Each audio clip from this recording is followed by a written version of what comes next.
Hi guys, welcome back to exmolex. Before we get started with the video, I just want to say I'm sorry for the light reflecting off of my glasses. I know it looks weird at some angles, but I injured my eye last week and I can't wear contacts for a few more days still, so this is what we're working with. If you didn't see my last short form video that I posted here on YouTube, it was about just a couple of different cult characteristics that I've noticed coming from Mormons in my comment sections on TikTok. I'll leave a link to that video in the comments if you want to go look at it. Now, if you're familiar with my channel, you know that I grew up Mormon, and since leaving the church, I have done a lot of research into cults. I've read books about them, like Combating Cult Mind Control by Stephen Hassan, and I think that the bite model is a great way to determine whether or not a group is a cult. I'm currently working on a series where I compare the LDS Church to the bite model of authoritarian control, going point by point, which is taking a long time because there are a lot of points on the bite model, but I think it's something really important. So I've got a playlist going where I'm currently adding videos to it. I'll leave a link to that in the description as well. I've also done other fun videos like this one where I took a bunch of online quizzes basically asking, am I in a cult, and comparing it to my experience within Mormonism.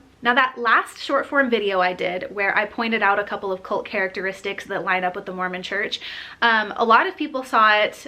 A lot of people that are not familiar with my channel, and unfortunately, because they're not familiar with my channel and they're not familiar with my work, seemed to think that I didn't really know what I was talking about when it comes to cults. If you are familiar with my channel and you've been following my bite model series, you know that at the beginning and the end of every single one of those videos, I say something like, now just remember that hitting one point on the bite model doesn't necessarily mean a group is a cult. It's important to look at the whole picture.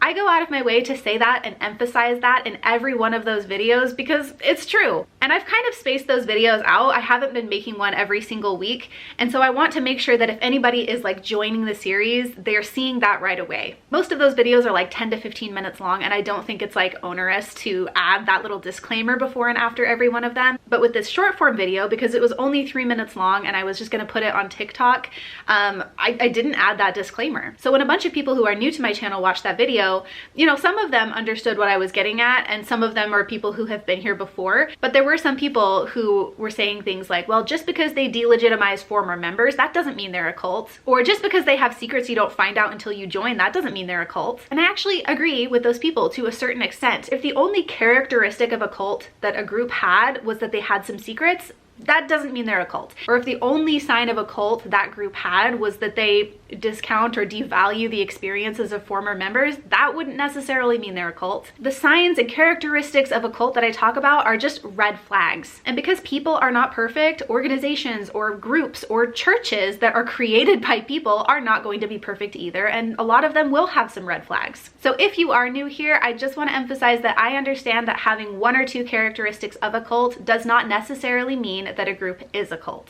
So for anybody who was worried that I was just throwing the word cult around without a real understanding of what it means, I hope that puts some of your fears to rest. For anybody who watched that video and maybe isn't like super familiar with cults and is just going off of a dictionary definition, the dictionary definition of a cult is extremely broad. That's why there are so many books and websites and people who are dedicated to helping the broader public understand what a cult really is. And another thing that I wanted to talk about is that there are some people who don't think that the bite model is a good resource. Personally, I do like the bite model, but I think it is important to look at it from many different angles and opinions. So I will be continuing my series where I compare the LDS Church to the bite model. But for this video, in the spirit of looking at it from different angles, I want to share a smaller checklist of cult characteristics and compare it to the LDS Church. This is from the website Cult Recovery 101. The group is focused on a living leader to whom members seem to display excessively zealous, unquestioning commitment. In the Mormon Church, that would be the prophet. In my own experience in the Mormon Church, this one is absolutely on par with Mormonism. On the church website it says, as members of the Church of Jesus Christ of Latter-day Saints, we are blessed to be led by living prophets, inspired men called to speak for the Lord, as did Moses, Isaiah, Peter, Paul, Nephi, Mormon, and other prophets of the scriptures. We sustain the president of the church as prophet, seer, and revelator, the only person on earth who receives revelation to guide the entire church. We can always trust the living prophets. Their teachings reflect the will of the Lord, who declared, what I, the Lord, have spoken, I have spoken, and I excuse not myself. And though the heavens and earth pass away, my word shall not pass away, but shall all be fulfilled, whether by mine own voice or by the voice of my servants, it is the same. Our greatest safety lies in strictly following the word of the Lord given through his prophets, particularly the current president of the church. The Lord warns that those who ignore the words of the living prophets will fall. So yes, the LDS Church ticks this first box. Next, the group is preoccupied with bringing in new members. The LDS Church currently has approximately 72,000 full-time missionaries. A former prophet of the LDS Church, Thomas S. Monson, said, "Every worthy, able young man should prepare to serve a mission. Missionary service is a priesthood duty, an obligation the Lord expects of us who have been given so very much. Young men, I admonish you to prepare for service as a missionary." Preparing for a mission is part of a young man's Aaronic priesthood experience. It is his duty, and he should feel the appropriate weight of that duty. If anybody who's watching this video served an LDS mission, especially if you're a man, I want you to leave in the comments whether or not you felt pressured to go on a mission. From my experience in the Mormon Church, it was absolutely expected of young men to go serve a mission and recruit people to join the Mormon Church. The group is preoccupied with making money. In order for a Mormon to go to the temple and therefore make it to the highest level of heaven, they are required to give 10% of their income to the church as tithing. According to a Salt Lake Tribune article from August 2023, the Church of Jesus Christ of Latter-day Saints main reserve fund is now valued at more than $49 billion. The LDS Church is one of the most, if not the most, richest churches in the world. And every new person they recruit makes them just a little bit richer. Questioning, doubt, and dissent are discouraged or even punished. Absolutely true. Over the years, many people have been disfellowshipped or even excommunicated for asking too many questions, especially if they do it publicly. Mind-numbing techniques such as meditation, chanting, speaking in tongues, denunciation sessions, debilitating work routines are used to suppress doubts about the group and its leader. In the Mormon Church, there is chanting that happens inside the Mormon temple when you go to an endowment ceremony. Most of the meditation would happen after an endowment ceremony when you're sitting in the celestial room. The part where it says they're used to suppress doubts about the group and its leaders, I would say that within Mormonism, that's mostly hymns, singing.